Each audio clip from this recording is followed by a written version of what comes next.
ಪರೀಕ್ಷೆ ಒಂದರ ಫಲಿತಾಂಶ ಪ್ರಕಟವಾಗಿದೆ. ಕಲಾ, ವಾಣಿಜ್ಯ, ವಿಜ್ಞಾನ ಮೂರು ವಿಭಾಗದಲ್ಲೂ ಕೂಡ ವಿದ್ಯಾರ್ಥಿನಿಯರೇ ಮೇಲುಗೈ.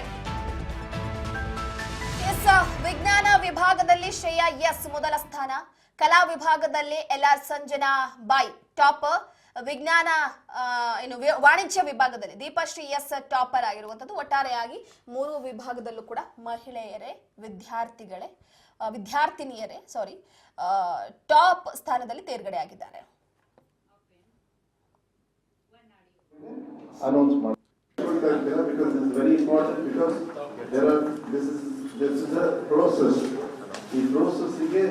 ಮಾಹಿತಿ ನಿಮ್ಮ ಮೂಲಕ ಹೋದ್ರೆ ಅದು ನಮಗೆ ಹೆಲ್ಪ್ ಆಗುತ್ತೆ. ಓಕೆ, ಈಗ 2025 ದ್ವಿತೀಯ PUC ಪರೀಕ್ಷೆ 1, ದಯವಿಟ್ಟು ಇದರಲ್ಲೇ ನಾನು ಇನ್ಸಿಸ್ಟ್ ಮಾಡ್ತಾ ಇರೋದು. ಇದು ಪರೀಕ್ಷೆ 1ರ ರಿಸಲ್ಟ್, ಇನ್ನು 2, 3 ಕೂಡ ಇದೆ. ಸೊ ಅದು ನಾನು ಸ್ಪೀಡಾಗಿ ಹೇಳ್ಕೊಂಡು ಹೋಗ್ಬಿಡ್ತೀನಿ, ಬಿಕಾಸ್ ಕ್ವೆಶನ್ಸ್ ಆಮೇಲೆ ತಗೋಬೋದು.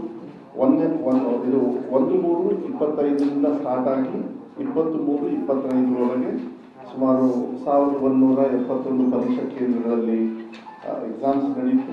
ಒಟ್ಟು ಅದು ಮೌಲ್ಯಮಾಪನ ಎಲ್ಲ ಆಯಿತು, ಅದನ್ನೆಲ್ಲ ಡೀಟೇಲ್ಸ್ನ ಕೊಟ್ಟಿದ್ದೀವಿ. ಇವಾಗಲೇ ಭಾಳ ಮುಖ್ಯ ಏನು ಅಂತ ಹೇಳಿದರೆ, ಸೆಕೆಂಡ್ ಪರೀಕ್ಷೆ ಮತ್ತು ಥರ್ಡ್ ಪರೀಕ್ಷೆ ಡೇಟನ್ನು ಕೂಡ ನಾವು ಇವಾಗಲೇ ಅನೌನ್ಸ್ ಮಾಡಿದ್ವಿ. ಹೋದ ಸತಿ ಹಿಂಗೆ ಮಾಡಿರಲಿಲ್ಲ. ಹೋದ ಸತಿ ಯಾಕೆ ಮಾಡಿರಲಿಲ್ಲ ಅಂದರೆ, ಫಸ್ಟ್ ಟೈಮು ನಮ್ಮ ದೇಶದಲ್ಲೇ 2ನೇ ಪರೀಕ್ಷೆ ಮತ್ತು 3ನೇ ಪರೀಕ್ಷೆಯನ್ನು 10ನೇ ಕ್ಲಾಸಿಗೂ 10th ಸ್ಟ್ಯಾಂಡರ್ಡ್ ಮತ್ತು 12th ಸ್ಟ್ಯಾಂಡರ್ಡ್, ಯಾಕೆಂದರೆ ನನ್ನ ಡಿಪಾರ್ಟ್ಮೆಂಟಿಗೆ ಬರೋದ್ರಿಂದ ನಾವು ಮಾಡ್ತಾ ಇದ್ವಿ. 12th ಸ್ಟ್ಯಾಂಡರ್ಡ್ಗೆ ಅಂದರೆ PUC ಸೆಕೆಂಡ್ ಇಯರ್ PUCಗೆ ಲಾಸ್ಟ್ ಟೈಮು ಒಂದು ಎಕ್ಸಾಮ್ ಆಗಲಿ ಇನ್ನೊಂದು ಎಕ್ಸಾಮ್ ಕೊಟ್ವಿ. ಹೋದ ಸತಿ ಎಕ್ಸಾಮಿಗೆ 24, ಈ ಸತಿ 24/4ಕ್ಕೆ ನಾವು ಸೆಕೆಂಡ್ ಎಕ್ಸಾಮ್ ತಗೋತಾ ಇದ್ವಿ. ಹೋದ ಸತಿ 29/4 ಮಾಡಿದ್ವಿ, ಅಂದರೆ 5 ದಿವಸ ಪ್ರಿಪೋನ್ ಮಾಡಿದ್ವಿ. ಅದನ್ನು ಭಾಳ ಮಕ್ಕಳಿಗೆ ಹೆಲ್ಪ್ ಆಗುತ್ತೆ. ಲಾಸ್ಟ್ ಟೈಮು ಈ ಸತಿ 24/4, ಹೋದ ಸತಿ 5 ದಿವಸ ಲೇಟ್ ಆಗಿದೆ, ಯಾಕೆಂದರೆ ಪ್ರಿಪ್ರೇಷನ್ಗೆ ನಮಗೆ ಟೈಮ್ ಇದೆ. ಅದ್ರ ಥರ್ಡ್ ಒನ್ ನೋಡಿ ತುಂಬ ಚೆನ್ನಾಗಿದೆ. ಅದು 6ನೇದು 6th ಪಾಯಿಂಟು ಏನಂತ ಹೇಳಿದರೆ, ಲಾಸ್ಟ್ ಟೈಮು 24/6 ಮಾಡಿದ್ವಿ. ಈ ಸತಿ ಆಲ್ಮೋಸ್ಟ್ 18 ದಿವಸ ಮುಂಚೆನೆ ಮಾಡ್ತಾ ಇದ್ವಿ. 18-16 ದಿವಸ ಅಂದರೆ 9/6ಕ್ಕೆ ಪ್ರೀಪೋನ್ ಮಾಡಿದ್ವಿ ಥರ್ಡ್ ಎಕ್ಸಾಮು. ಯಾಕೆಂದರೆ ಇವಾಗಲೇ ಕೊಡ್ತಾ ಇದ್ದೀವಿ ಮಕ್ಕಳಿಗೆ, ಅವರಿಗೆ ಎಕ್ಸಾಮ್ಸ್ ತಗೊಳ್ಳೋದಕ್ಕೆ, ಮತ್ತೆ ಎಕ್ಸಾಮ್ ತಗೊಳ್ಳೋದಕ್ಕೆ, ಇಂಪ್ರೂವ್ಮೆಂಟ್ ಆಗಿರೋದಕ್ಕೆ. ಯಾರು ಪಾಸ್ ಆಗಿಲ್ಲ, ನಾವು ಯಾರನ್ನೂ ಫೇಲ್ ಅಂತ ಕರೆಯೋದಿಲ್ಲ.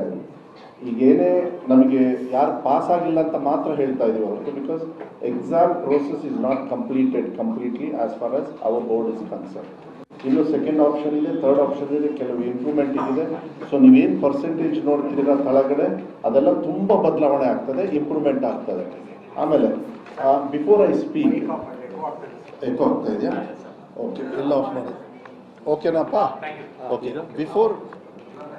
Before I speak, last time SSLCಗೆ ಮಾತ್ರ ನಾವು CC ಕ್ಯಾಮ್ರಾವನ್ನು ಅಂದರೆ ವೆಬ್ಕಾಸ್ಟಿಂಗಲ್ಲಿ ನಾವು ಎಕ್ಸಾಮಿನೇಷನ್ ಮಾಡೋದು. ಅಂದರೆ ಎಕ್ಸಾಮ್ ಪಾವಿತ್ರ್ಯತೆಯನ್ನು, ಸ್ಯಾಂಟಿಟಿ ಆಫ್ ಎಕ್ಸಾಮ್ನ ಕಾಪಾಡೋದಕ್ಕೆ ಕೆಲವು ನಾರ್ಮ್ಸ್ನ ಏನು ಮಾಡಿದ್ವಿ. Last time we had not done for PUC first exam. So ಈ ಸತಿ PUCಗೂ ಕೂಡ ಮಾನ್ಯ ಮುಖ್ಯಮಂತ್ರಿಗಳು ಏನು ಲಾಸ್ಟ್ ಟೈಮು ಹೇಳಿದರು, ಇಲ್ಲ ಇದು ಒಳ್ಳೆ ಪ್ರೋಸೆಸ್ಸು ಅಂಥೇಳಿ, ಈ ಸತಿನೂ ನೀವು ಕಂಟಿನ್ಯೂ ಮಾಡಬೇಕಾಗತ್ತೆ. ಒಳ್ಳೆಯದೇ. ಬಿಕಾಸ್ ನಮಗೇನಾದರೆ ನಮ್ಮ ಇಲಾಖೆಯಲ್ಲಿ ನಮಗೆ ಸ್ವಲ್ಪ ಬ್ಲೈಂಡ್ ಸ್ಪಾಟ್ ಇತ್ತು. ನಮಗೆ ಎಕ್ಸಾಕ್ಟ್ಲಿ ಗೊತ್ತಿರಲಿಲ್ಲ ನಮ್ಮ ರಿಸಲ್ಟ್ಸು ಯಾವ ರೀತಿ ಇದೆ, ಯಾಕೆ ಬರ್ತಾ ಇದೆ, ಯಾಕೆ ಪಾಸ್ ಆಗಿದ್ದಾರೆ, ಯಾಕೆ ಆರ್ಥಿಕ ಹೊರೆ ಯಾಕೆ ಹಾಕ್ತೀರಾ, ಎಷ್ಟೇ ದುಡ್ಡು ಖರ್ಚಾದ್ರೂ ನಮ್ಮ ಇಲಾಖೆಯಿಂದ ನಾವು ಮಾಡೋಣ. ನಾನು ಸರ್ಕಾರದಿಂದ ಅದೇ ಹೇಳಿದ್ನಲ್ಲ, ಮಾನ್ಯ ಮುಖ್ಯಮಂತ್ರಿಗಳು ಏನಂದರು, ಅವಕಾಶಗಳು ಕೊಡಿ ಅವರಿಗೆ, ನಾವು ಸರ್ಕಾರ ನಾವು ಏನೇ ಖರ್ಚಿದ್ರೂ ನಾವು ನೋಡ್ಕೊಳ್ಳೋಣ ಅಂತ. ಇದಕ್ಕೆಲ್ಲ ನನಗೇನು ಅನಿಸುತ್ತೆ, ಇದನ್ನೆಲ್ಲ ನೋಡಿದಾಗ ಅನಾಲಿಸಿಸ್, ಈಗ ನೀವು ತಾವು ಕೇಳಿದ್ರಿ ನಮ್ಮ ಸ್ನೇಹಿತರು, ನಿಮಗೆ ತೃಪ್ತಿ ಇದೆಯಾ ಅಂತ. ಇಂಪ್ರೂವ್ ಮಾಡೋದಕ್ಕೆ 100% ಅವಕಾಶ ಇದೆ. ತೃಪ್ತಿ ಅಲ್ಲ, ಯಾಕೆ ಕಮ್ಮಿ ಆಯಿತು, ಅದು ಫೇರ್ ಇನಫ್ ತಾನೆ.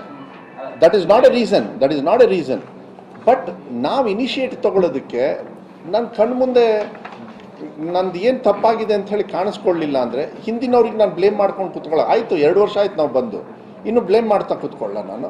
ಅದಕ್ಕೆ ನಾವೇನು ಮುಂದೆ ಮಾಡಬೇಕು ಅನ್ನೋದೇ ಮಾನ್ಯ ಮುಖ್ಯಮಂತ್ರಿಗಳು ಹೇಳಿದ್ದು. ಅದಕ್ಕೆ ಅವ್ರು ಹೇಳಿದರು, ನೋ ನೀವು ಯಾವುದೇ ಕಾರಣಕ್ಕೂ ಏನು ಪ್ರಾಕ್ಟಿಕಲಿ ನಿಮ್ಗೆ ಏನು ಕಾಣಿಸುತ್ತೆ ಅದನ್ನು ಇಂಪ್ರೂವ್ ಮಾಡ್ಕೊಳ್ಳಿ. Don't try to help them out in examinations ಅಂತ. I think it is fair enough ನನ್ನ ಅನಿಸಿಕೆ. ಬಟ್ ಒಂದು ದಯವಿಟ್ಟು ನಾನು ತಮ್ಮಲ್ಲಿ ಮನವಿ ಮಾಡ್ತೀನಿ, ನೀವೆಲ್ಲ ಸ್ವಲ್ಪ ನನಗೆ ಹೆಲ್ಪ್ ಮಾಡಬೇಕು. ಮಕ್ಕಳಿಗೆ ಇನ್ನೂ ಎಕ್ಸಾಮಿನೇಷನ್ ಪ್ರೋಸೆಸ್ ಆಗಿಲ್ಲ. I am using this word very technically. ಇನ್ನೂ 2-3 ಅವಕಾಶ ಇದೆ. ಈಗ ನೀವು ಒಲಿಂಪಿಕ್ಸಿಗೋ ಇಲ್ಲ ಯಾವ್ದ್ರಲ್ಲೋ ಮಕ್ಕಳಿಗೆ ಒಂದೇ ಸತಿ ಜಂಪ್ ಮಾಡಿಬಿಟ್ಟು ಕಳಿಸ್ಬಿಡ್ತೀರಾ, ಹೋಗೋ ಇಷ್ಟು ಮಾಡಿದೆ ಇನ್ನೊಂದು ಸತಿ ಹೋಗೋ. ಸೊ ಆ ಮ್ಯಾಟ್ರಲ್ಲೇ ಅದೇ ದಿವಸ ಅದೇ ಅವರಲ್ಲಿ ಜಂಪ್ ಮಾಡಿಸಿ ಅವ್ರು ಗೋಲ್ಡ್ ಮೆಡ್ಲೋ ಇಲ್ಲ ಬ್ರಾನ್ಸ್ ಇರೋರು ಗೋಲ್ಡ್ ಮೆಡ್ಲೋ ಇಲ್ಲ ಗೋಲ್ಡ್ ಮೆಡಲ್ ಅವ್ರನ್ನ ಅಂದರೆ ಗೋಲ್ಡ್ ಮೆಡಲ್ ತೊಗೊಂಡವ್ನು ಅಲ್ಲೇ ಇರ್ತಾನೆ, ಬಟ್ ಬೇರೆಯವ್ರನ್ನ ಅವ್ರು ಬೀಟ್ ಮಾಡಿ ಅವಕಾಶಗಳು ಕೊಡಬೇಕು ಅನ್ನೋದು ಒಂದು ಬಿಟ್ಟರೆ ಇನ್ನೇನಿಲ್ಲ. ಸರ್, ಈಗ ನೀವೇ ಹೇಳಿದ್ರಿ 2 ಸರಿ ನಾವು ಇನ್ನೂ ಅವಕಾಶ ಇದೆ ಮಕ್ಕಳಿಗೆ ಇಂಪ್ರೂವ್ಮೆಂಟ್ ಮಾಡೋದಕ್ಕೆ ಅಂತ. ಬಟ್ ಈಗ 3ನೇ ಸರಿ ಬರೆಯುವಂಥವ್ರಿಗೆ CET ಕ್ಲಿಯರ್ ಆಗಿ ಹೇಳ್ತಾ ಇದ್ದಾರೆ ನಾವು ಅವಕಾಶ ಇಲ್ಲ ಅಂತ. ಅರ್ಥ ಆಗಲಿಲ್ಲ. ಈಗ ನೀವು 2 ಸರಿ ಎಕ್ಸಾಮ್ ಬರಿತಾ ಇದ್ದೀರಾ, 2 ಬರೋದವ್ರಿಗೆ ರಾಂಗ್ ಅಲ್ಲಮ್ಮ. ಇಲ್ಲ, ಒಂದು ನಿಮಿಷ ಇದನ್ನ ತಗೊಳಕ್ ಹೋಗ್ಬೇಡಿ. ಯಾಕೆಂದ್ರೆ ಅವಕಾಶಗಳಿದೆ. ನೀವಿಲ್ಲ ಅಂತೇಳಿ ಹೇಳಿದ ತಕ್ಷಣ ನನಗೆ ಕನ್ಫ್ಯೂಷನ್ ಆಗ್ಬಿಡ್ತೀವಿ.